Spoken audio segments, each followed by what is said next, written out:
Hello students, I am VLN Sarupini, lecturer in biochemistry from Sri Venkateswara College of Arts and Sciences, which is affiliated to Adikavi Nannaya University, Rajahmundry.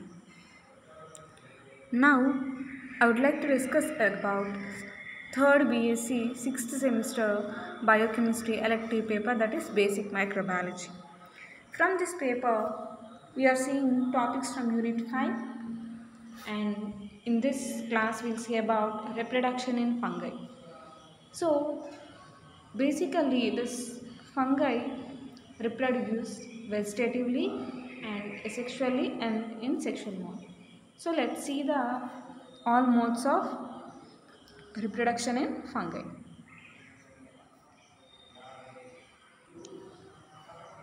Firstly, let's see about vegetative reproduction. So by vegetative reproduction, this fungi undergo fragmentation, fission, budding and odia formation, and also chlamydospores will be produced. So these are different vegetative reproduction modes for fungi. So here firstly, if you see about fragmentation, a fungal hyphae when break down, it develops into a new mycelium.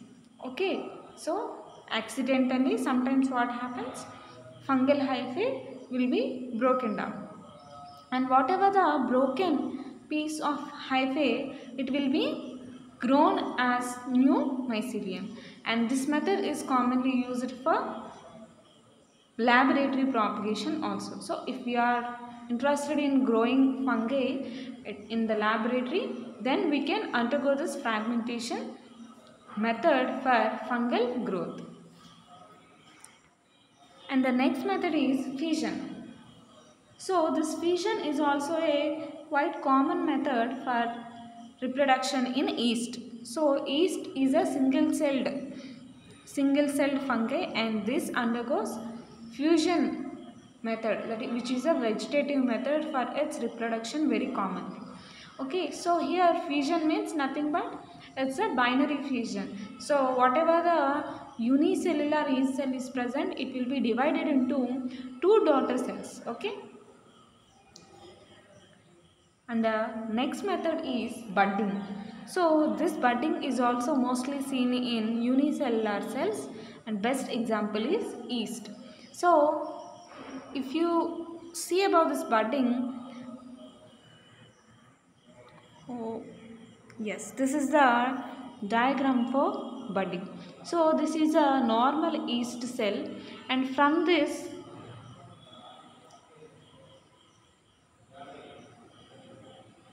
a small bud-like invagination will be produced, and from that this will be separated from the parent cell and they will be developed into new cells. And this budding most commonly seen in groups of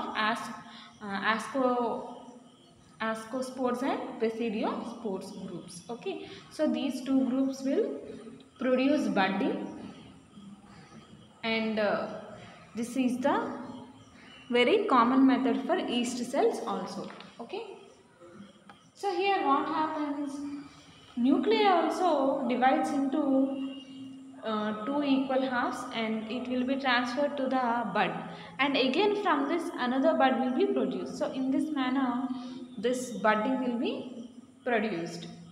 And the next one is formation of odio. So this is odio is also called as arthrospore.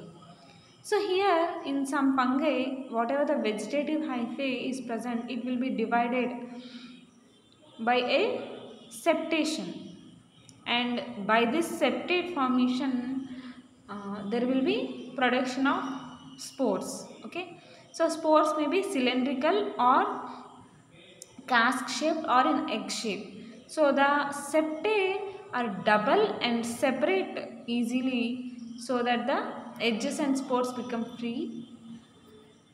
Examples are Geotrichium and Trichospora.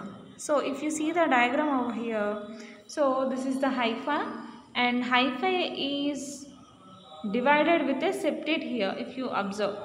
So after septate formation, what happens? This part will be released as spore. Okay. So in this manner all these spores were produced, released from the parent cell. So these are also called as arthrospores. Okay. So if you see the fragmentation also here, fragmentation diagram is also there. So if you observe it, so this particular mycelium, if you observe, here one fragment is separated and here one fragment is separated. So by accidental separation of these fragments, what happens? That particular fragment will develop as new mycelium. Okay. So the next one is chlamydospores. So next one is chlamydospores. So these chlamydospores basically are asexual spores. Okay, and these asexual spores contains thick wall and the penetration is allowed through the walls. Okay, so here what happens is the terminal or intercalary hyphal cells become covered by thick walls and they act as chlamydospores. So whatever the terminal and intercalary hyphal cells are present in the particular fungi, they act as chlamydospores. Okay, so these chlamydospores are asexual spores which have thick walls, and here they possess inner secondary wall and usually impregnated with hydrophobic material.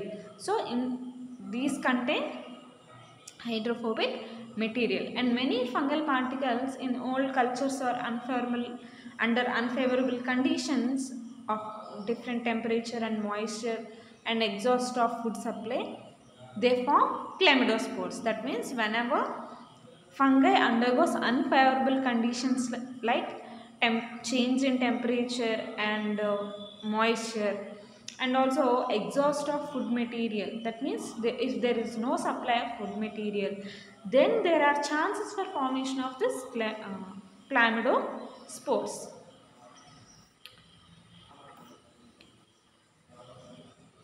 So here the term chlamydospores is also applied to a thick walled dichotic spore. So which means a thick walled dichotic spore.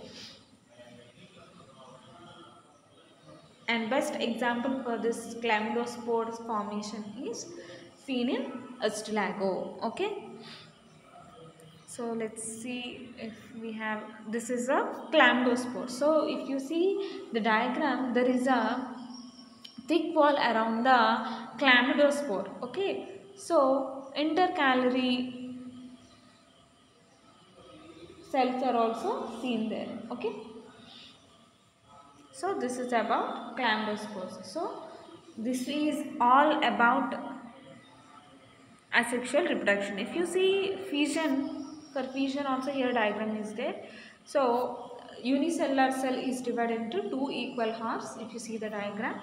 So during the division and after the division. Okay. So the next method is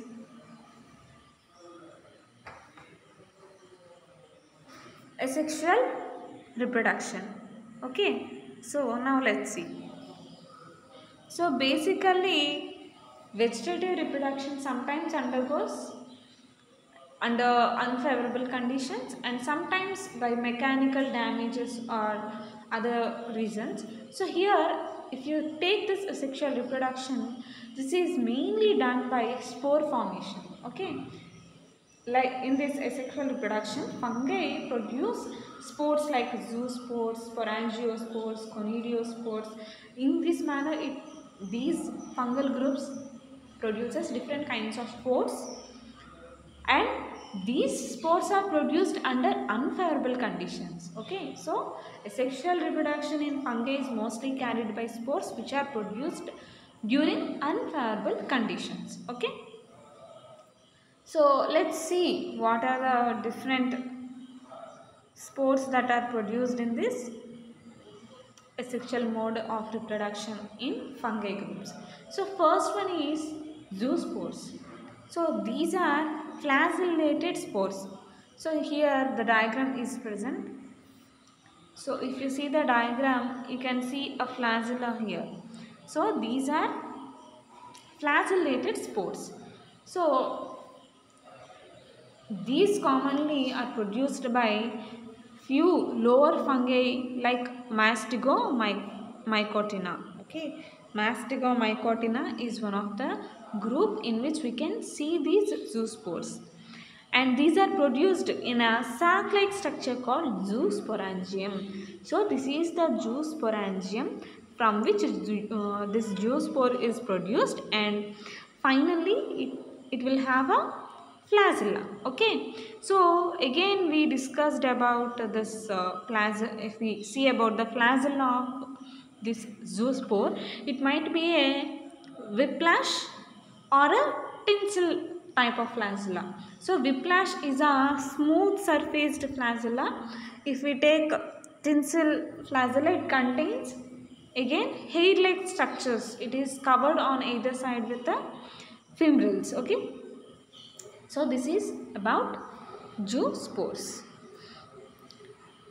So these zoospores are again three types based on its positions.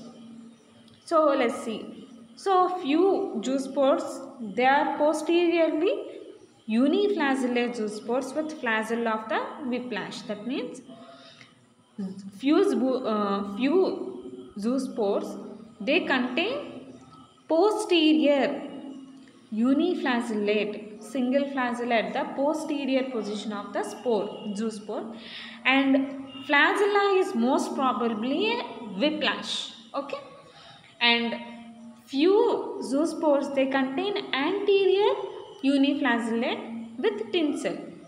So for posterior type of zoospores,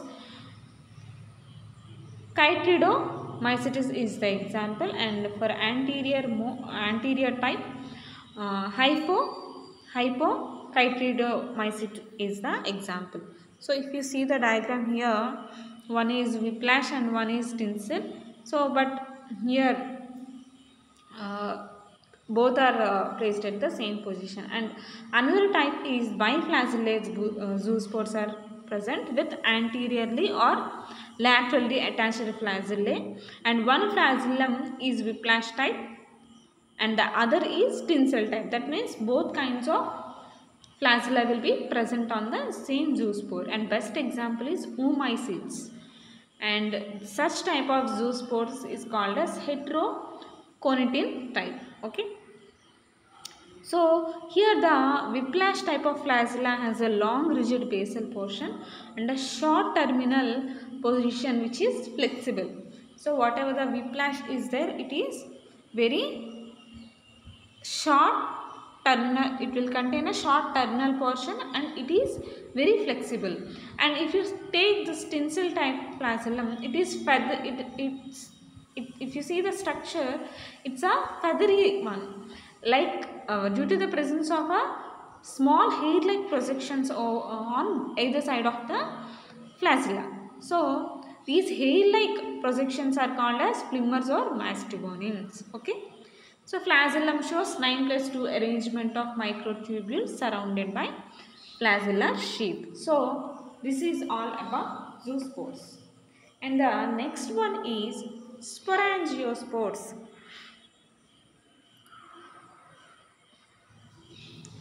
And these sporangiospores are non-motile spores and they doesn't contain any flagella. And these asexual spores that develop in a sac called sporangium. Okay, this also called as sporangiospores or aplanospores. So these sporangiospores are also called as aplanospores, and these are produced in a sac-like structure called sporangium. And these aplanospores or sporangiospores doesn't contain any flagella, because of which these are non-motile asexual spores. Okay, and the sporangia formed at the tips of special hyphae called sporangiospores. Sporangiospores. So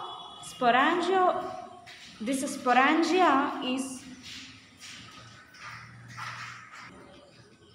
so here what happens? Basically, these sporangiospores are produced on a special hyphae called sporangiospore. Sporangiophore. Okay, on this sporangiophore we'll have a sporangium, and in this sporangium we'll have these sporangiospores. Okay, and these spores are multinucleate in nature. That means these spores contain many nuclei, and these are released by breakdown of the sporangium wall. So whatever the sporangium sac is there, that sporangium sac wall should be broken down, then at that time these sporangiospores will be released, and these sporangiospores will be dispersed in rain and also by wind and by insects and animals. That means these spores will be transferred to the another fungi by different mechanical methods like wind, rain, insects and different animals. So best examples for sporangiospores are Rhizophus, Mucor. So if you imagine the diagram of Mucor or Rhizophus, will have a small sporangium at the top, and we'll observe release of the sporangiums. Let's see, diagram was given, or I think diagram was not given, but just once recollect the diagram of Rhizophus and this Mucor. Okay, this is about sporangiospores, and the next one is conidiospores. We simply call them as conidia, and these conidia are also produced during unfavorable conditions, and these are most commonly produced spores through asexual reproduction in fungi, and these are produced mainly in groups of Deuteromycotina and also in Ascomycotina groups, and in very rare condition also in Basidiomycotina species these conidia spores will be produced. So if you see the diagram over here, these are the conidia. So these conidia are produced on a special hyphae called conidiophore. Okay, this is a conidiophore on which these conidium or conidiospores were produced. So these will be produced at the tip of the somatic hyphae called conidiogenous cells, and that are born on special hyphae called conidiophore. Okay.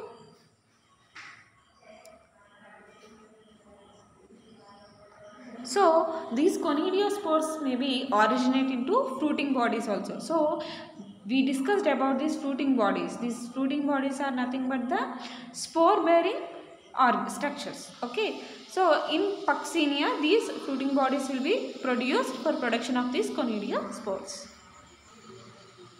So these are different examples for this conidiophores.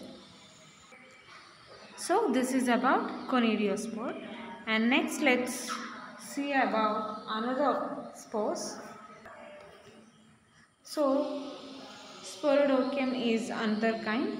So these are like fruiting bodies, and which have a compact mass of conidiospores and develop on a cushion-like mass of hyphae or stroma, and these type of spores are produced in Fusarium. Next, Puccinidium. Okay, these are seen in Puccinia. So globe-like or flask-shaped body will be present. In that, these conidiospores will be present inside that particular flask-shaped body, and they contain mouth-like opening for the release of these conidiospores. So about these fruiting bodies there is no necessary for you. So these are the most important asexual reproduction modes in fungi. Now let's see about the sexual reproduction. So these sexual reproduction is most commonly seen in subdivision Deuteromycotina groups. Okay, So plasmogamy, karyogamy and meiosis, these are the three important sexual reproduction modes in fungi. So now let's see about plasmogamy. So this is a fusion of two sexual cells or gametes, and these result in coming together of a compatible sexually differentiated nuclei in a single protoplasm. So here two gametes undergo fusion through this plasmogamy process, and they will form a protoplast with a compatibly and sexually differentiate nuclei in that particular single protoplast. And the next one is karyogamy. So if you see about this karyogamy, this is also fusion of two nuclei which result in the production of diploid zygotic nuclei. So here diploid zygotic nucleus will be produced. So in lower fungi like Mastigomycotina and Zygomycotina, this karyogamy follows plasmogamy immediately. That means after this karyogamy process, immediately plasmogamy process will also be carried in these groups. But in higher fungi like Ascomycotina and Basidiomycotina, karyogamy is delayed so that the two nuclei are present in the cell, and this condition is called dikaryon. So these two nuclei divide by conjugate division. They divide by conjugate division, so that dikaryotic condition is established in the mycelium. Okay, and this is called as dikaryotization. Okay, so here what happens in higher fungi, what happens, the process of this karyogamy will be delayed for formation of this dikaryotic condition, and this condition is called as dikaryotization. Okay, so next one is meiosis.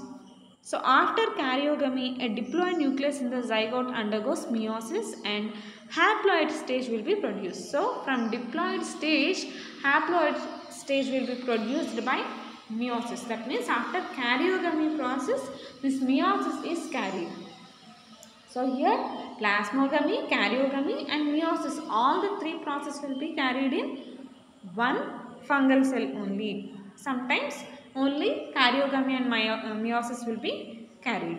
And in most fungi the thallus is haploid, and the diploid condition is confined to a single cell called the zygote. So only the zygote is in diploid state, but the thallus is in haploid state. So to produce the haploid stage, here these spores or the gametes will be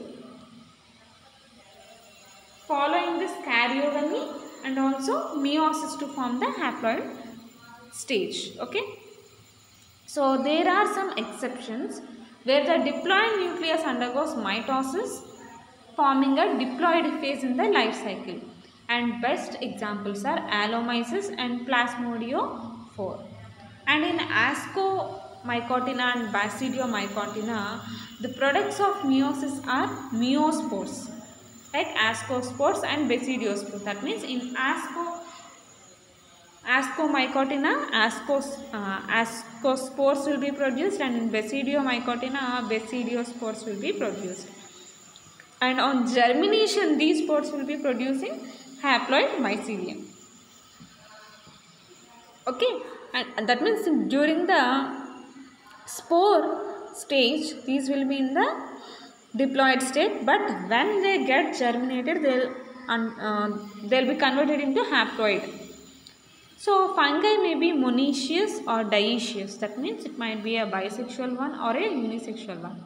That means a single fungus will contain both the gametes. That means both plus gamete and minus gamete on the same fungi, and sometimes only single gamete will be produced on the fungi. So On a whole, these fungi are whole homothallic. That means they might be bisexual or unisexual, monoecious or dioecious. That's why we call it as homothallic. So the thallus is sexually self-fertile. So if it is a bisexual, it is self-fertile due to presence of plus or minus gametes on the single thallus. So sexual reproduction occurs within the thallus. These fungi do not exhibit plus or minus mating times. So the dioecious fungi are differentiated as male and female thalli. Such thalli are sexually self-sterile. So whatever the two gametes are present on the single cell, it will be self-fertile, and the dioecious, which is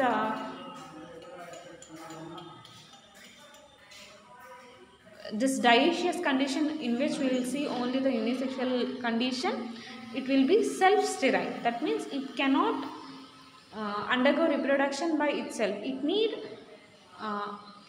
another gamete. So the single thallus of the dioecious species cannot reproduce by sexual mode, and they require another compatible thallus of different mate type for sexual reproduction, and this condition is called as heterothallic. So here whatever the sex organs of fungi are called as gametangia. So here these are called as gametangia, and they contain sex cells called gametes or nuclei. So these gametes and nuclei act as sex cells, and when these gametangia and gametes are morphologically not distinguished as male or female, they are known as isogametes. Okay, these are called as isogametes, and when there is distinction of male and female gametangia, these are known as heterogametangia. Okay, male heterogametangia or antheridium, and female gametangium is called as oogonium. So these compatible nuclei are brought together by following process called planogametic copulation, gametangial contact, gametangial copulation, or spermatization, somatogamy. So these are the different types of methods by this gametes undergo reproduction. Okay, so this is about reproduction in fungi. So observe these diagrams. So isogamy, two similar kind of gametes undergo fusion. So that is isogamy, and anisogamy means motile male gamete is a small one and a female gamete is a large one.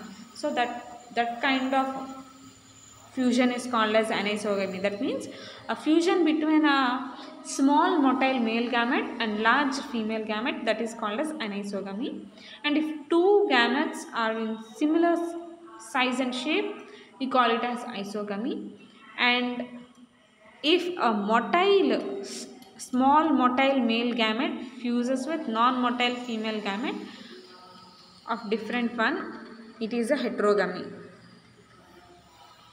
If oogonium, that means antheridium and oogonium undergo fusion, it is oogamy. So these different sexual reproductions will be carried in fungi. So here we should also discuss about sporocarps. So these sporocarps are nothing but fruiting bodies. Any fruit body which produce spores are called as sporocarps or fruitification.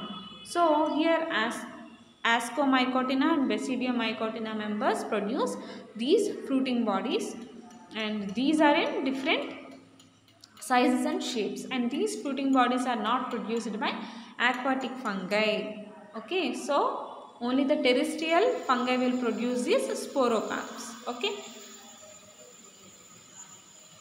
these spore bearing structures, these have substratum, will have a substratum and efficient liberation and dispersal of these spores. So due to these high substratum, which is an height, it will be, it will rise above the structure, and due to that characteristic these spores can be easily dispersed, and spores have to be protected from desiccation. And these fungi, these asexual fruiting bodies,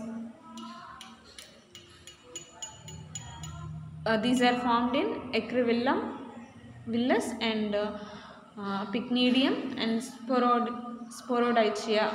These are formed, and these sexual fruiting bodies are produced in Clitothecium, Perithecium and Apothecium or Ascomycotina. Okay. So these are about fruiting bodies, that is sporocarps. Okay. With this we completed this reproduction in fungi, and in the next class we will see about economical importance of fungi.